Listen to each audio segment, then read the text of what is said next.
Magandang buhay! Smile, smile, smile! Lalong-lalo na sa ating guro sa dulaang Filipino na si Dr. Dennis Bilicura. Magandang buhay, sir!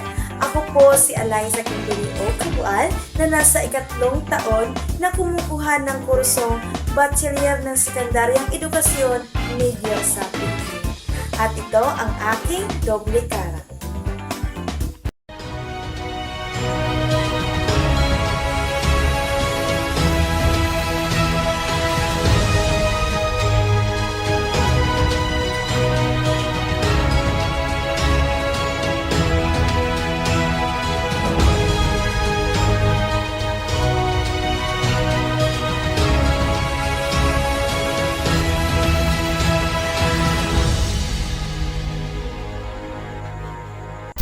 Ang kwentong ito ay tungkol sa isang dalagitang minsan nang na-inlove ng lubusan. Ito ay tungkol sa kwentong nang ma-inlove si Liza. May isang dalagitang ubod ng bait na kung saan kanyang sinunod ang lahat ng bawal ng kanyang mga magulang. At ito ay si Eliza. Si Liza ay anak ni Juan at Alin at mayroon siyang nag-iisang kapatid at mayroong espesyal na taong dumating sa kanya na hindi niya inaasahan at siya ay si Gerard. Alas 12 na ng umaga, ito agad ang bumungad sa kanya. Alin? Anong oras na hindi pa rin natutulog yung anak mo? Ano ka ba? Bakit mo ba ako ginising? Hating gabi na. Sabi ko, ano pang ginagawa ng anak mo? Hating gabi na hindi pa rin natutulog. Ano ka ba? Hindi ka pa ba sanay? Ganyan ang anak mo. Ayun na siya gilaptikin na siya gibuhat. Sige, ako sa doon sa iyang kwarto. Kabalakar kung patulogon. At agad akong pinuntahan ni nanay sa aking kwarto. At ito ang nangyari. Day, Ma? Opo, ma. Ma? bakit hindi ka pa natutulog? Ano bang ginagawa mo? Marami pa ba yan? Ha? Unsa namang orasa? Hating gabi na po. Opo, alam ko po. Ma, huwag mo muna akong pakialam kasi marami pa po akong ginagawa. May final demo po akong gaganapin bukas. Gapatama magagtama na imong pag-eskwela. Di ba ni anak ko nimo nga dapat nimong i-balance imong oras? Unsa pa man imong itrabaho, anak? Hindi ka ba talaga makikinig sa akin? Talaga bang lumalaki ang ulo mo? Sabi ko sa'yo, pagtimbangin mo ang oras mo. Dahil, ang imong lawas ra imong puhunan. Ayaw, sige, bulaw. Unsa nang oras sa alas 12 na? Ganyan kang buntag, anak gasugod. Wala pa siya po na siya ng humay. Unsa na dyan ay nakadaghan dyan ay? Or pagid na impas, anak? Iba ganyan ramang kagasugod, anak, di pa? Anong wala ba na nimo tiwas sa dayod? Final demo. Unya, ang imong lawas. Unsaan na nato na ron? Sabi ng papa mo, papatulogin ka na daw kasi hating gabi na. Makinig ka nga sa amin, anak. Oo nga, para nga sa pangarap mo. Pero pagbalansihin mo naman yung oras mo, anong oras na? Hating gabi na. Opo, marami pa po talaga. Marami pa po akong assignment na gagawin. Tapos kay Mama Marlene pa po at marami pa pong iba. Opo, pinagbalansi ko naman po talaga ang oras ko po, pero hindi po talaga kaya. Kasi nga, sabi, dapat maging creative kami, paano kami magturo sa harapan, dahil alam ko po, para ito sa pangarap ko, para po to sa atin. Opo, kahit na po, alam ko naman pong kaya ko po. Hindi pa ba kayo sanay, ma? Na ganito ako? Hindi pa ba kayo sanay na umaga na ako natutulog? Ma, pinagbalansi ko nga yung oras ko, pero hindi pa talaga kaya. Kasi nga, ang dami ko pa pong gagawin. Marami pa po akong visual na gagawin. hindi pa po ako natatapos sa aking lesson plan, nagre-revise pa po ako kung paano ito pagandahin, at marami pa pong iba. Opo. Oo nga po, paulit-ulit pa po, Mama. Opo, matutulog na po talaga ako. Sabihin niyo lang po si tatay na huwag na pong mag-alala dahil matutulog naman po ako pagkatapos nito. Opo, Ma. Huwag ka pong mag-alala, Ma. Opo. Sige po, matulog na po kayo kasi hating gabi na po. Opo, maraming salamat po.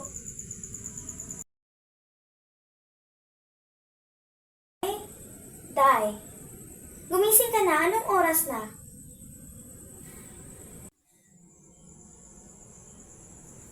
Ano ba naman to si Mama? Kabalo na siyang gapulaw, tayo pa dyan ang pukaw. Alas 9 na ng umaga. Oo. Kumain ka na tapos maganda ka na dahil pupunta ka na ng campus. Sige na, di ba nga sabi ko sa'yo, dapat mong pagbalansin yung oras mo. Kiinan bitaw tikaw. Anak bitaw ko nimo. Na dili ka dapat kadlawon o magpabuntag kay para napaka-energy pagkabuntag. Usa pa man naman pag-demo ron? Napati na rin mong tuluga.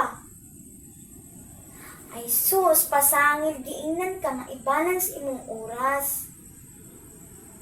Gani, yana, gani ko nimo. Oo nga, sabi ko nga sa'yo, di ba? Sige na, bumangon ka na tapos kakain na tayo.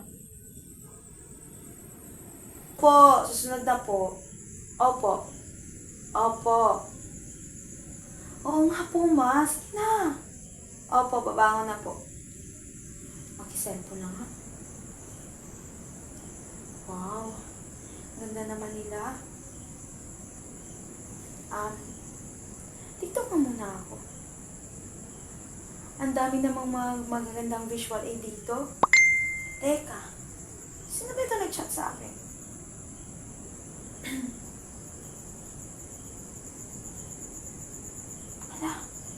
Ala, parang familiar to ah.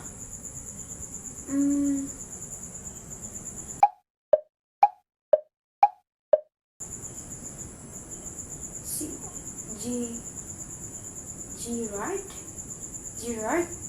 Parang dancer to na. Ano nga ba yun? Teka, gusto ko nga. Siya nga yun! Yung sa paligsahan ng sayaw dati. Bakit siya na siya? Hello? Ano yung reply ko naman dito? Hi? Sabi niya hello. Sabihin ko hi? Ano ba? Hello na nga. Hello? Ala. Ano ba? Sabihin ko nga. Sige, mamaya na nga. Nandiyan na naman si nanay eh. Kanina ka pa tinatawag ni Mama. Kain na daw. Anong oras na? Alas 9 na ng umaga. Bakit ka nakangiti sa cellphone mo? Sino na ba yung katsat mo? Sino na naman yan? Asus. Dancer? Tapos, paglaruan ka na naman. Sabihin mo naman sa akin anong kulang sa akin, ano bang dapat kong gawin, ganyan-ganyan. Ano ba talaga? Kailan ka ba talaga magtitino? Sasaya ka tapos kinabukasan iiyak ka na naman sa akin. Sabihin mo naman na, ano bang kulang sa akin? Bakit ba ako palaging ginaganito? Tigilan mo na nga yun. Tara na nga. Kanina ka pa tinatawag ni Mama at Papa. Kakain na daw. Tara na nga. Ate, tara na. Oo. Sige. Oh, ba't ang tagal-tagal yung dalawa? Mupo ka nga, Eliza. Oh, dahil magbo-boarding house ka na, kailangan mo nang maging responsable, ha? Hindi ka na dapat gumising ng alas 9, alas 10 ng umaga, dahil ikaw ang magluluto ng pagkain mo. Tandaan mo, hindi ka dapat umaasa sa ka-boardmate. Oo, dapat mag-ingat at alagaan ang sarili. Lagi mo yung tatandaan, ha? Huwag mo talaga akong bibiguin, Day. Pag ako talaga, di ba sabi ko sa'yo, pag ikaw nabigo, pati ang mga kapatid mo ay masasama, madadamay. Oh, munang tarong nga dyan ang pag-eskwela, Liza. Ha? Ayaw dyan ko na ko, anak. Igiingnan tikaw, na kung maunsa man ka galing, apil ang imong, igsoon, mo na timanin. At saka, huwag kang magpupuyat palagi. Dahil, sabi nga nila, ang lawas mo ay puhunan. Di dapat pasagdan. Mo na timanin ha? O pagtiwas ka niya. Opo, ma. Kaya ko na po ang sarili ko. Opo, lagi ko pong tatandaan kapag ako ay mabigo, pati ang kapatid ko po ay madadamay. Opo, sabi po niya sa akin palagi. Opo, alam niyo naman po diba na marami akong pangarap sa buhay. Kailangan ko pong magpursige kahit na palagi akong walang tulog at puyat. Opo, para sa atin po to. Opo, lagi ko pong tatandaan na huwag munang masyota o magkasintahan. Opo, nandito po yan sa isipan at aking puso. Ang sabi ni Alina. Biro lang po. Opo. Sige po, maghahanda na po ako.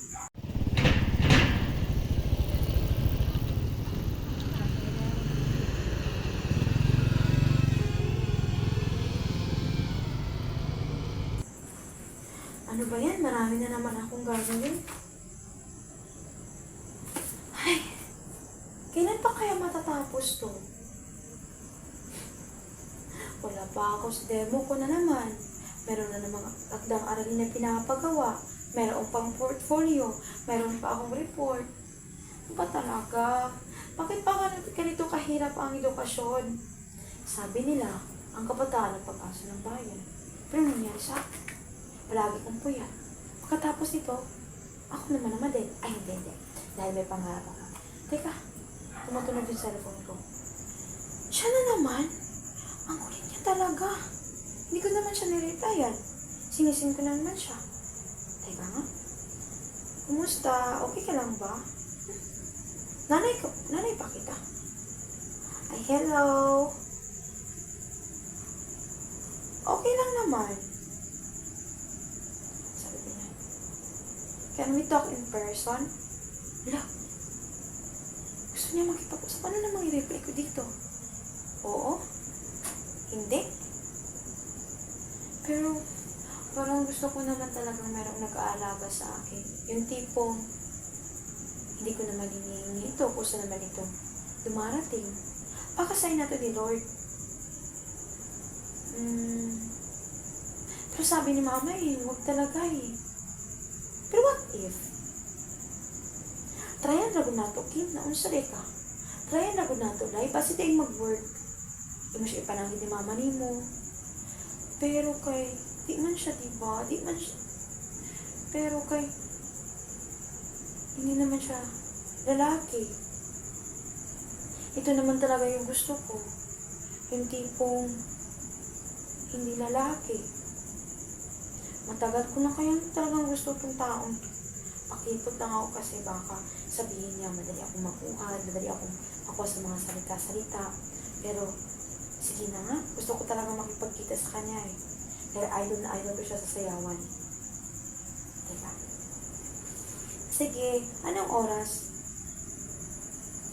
Alas 4 ng hapon? Sige, alas 4. Sige. Kita tayo. Pero bago iyan,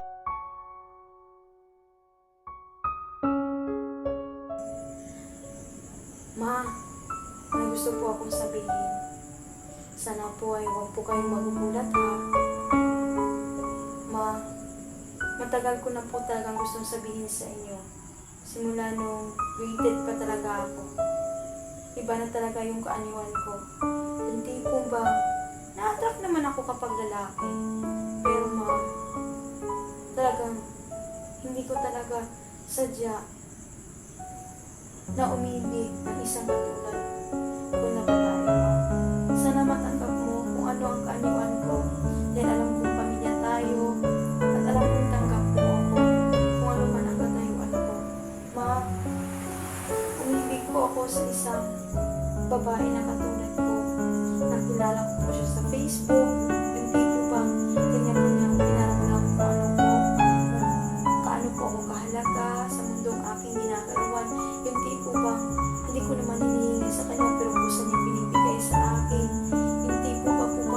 pa po naranasan kahit kailanman.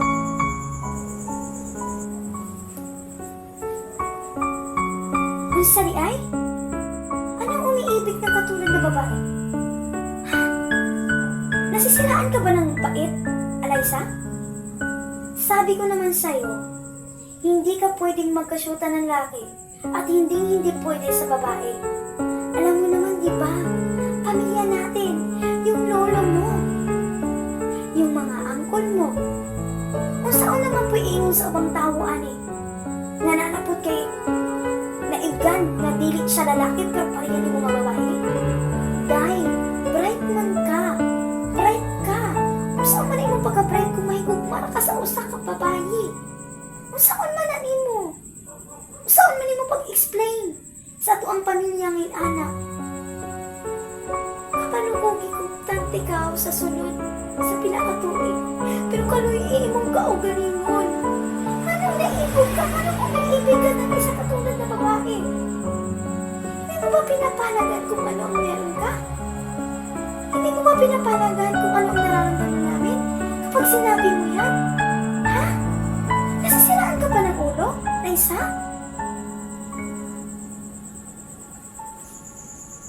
Ma, iniibig po ako talaga sa kanya. Yung tipo, siya lang po talaga yung nararamdaman ko. Ang tunay na pagmamahal. Ma, akala ko matatanggap niyo ako. Dahil anak niyo ako, ma. Sinunod kita. Sinunod kita na elementary ako, high school, junior high, senior high, at kahit ano bang aspect ng aking buhay. Sinunod kita, ma. Pero ma, sana naman, kahit sa ganitong paraan na lang, ma, maramdaman ko na para bang sumasang-ayon kayo kung ano man ang gusto ko. Hindi ko kasalanan kung ito ako, ma. Kasalanan ko ba talaga, ma, magmahal ng isang tao? Kung nararamdaman ko na siya na talaga yung nagpaparamdam sa akin ng tunay na pag-ibig? Tunay na pag-ibig. Kiunsa man ka anang bayhana. Nga nang grabe makaay kag makain ana nako.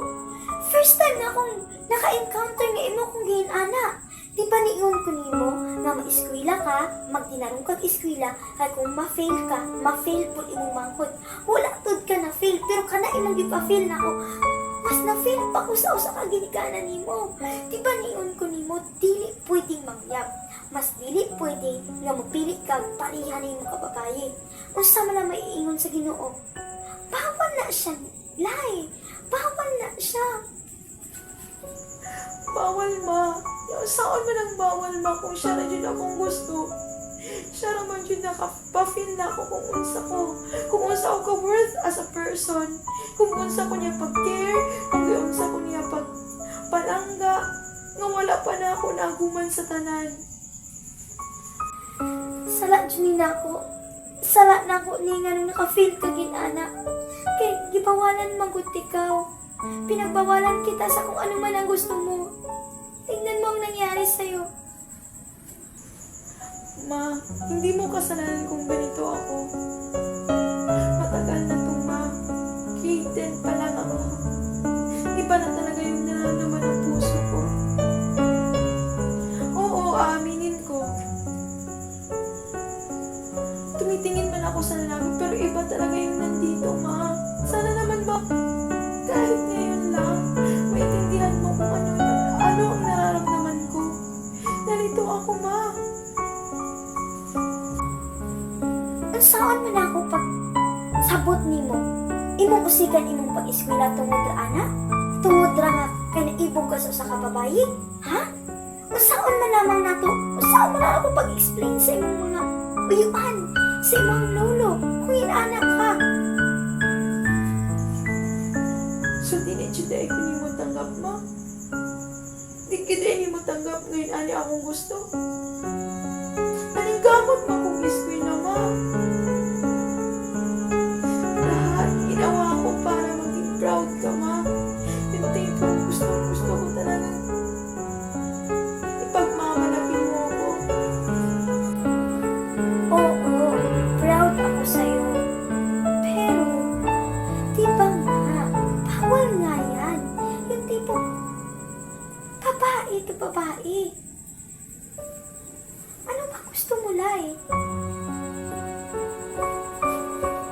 Ang gusto ko, ma, tanggapin mo kung ano yung meron ako ngayon. Yun lang. Basta, mauna to siya. Dili, pwede. Dili yun. Sa mundong ating ginagalawan, hindi lahat ng ating gusto ay ating makakamtan.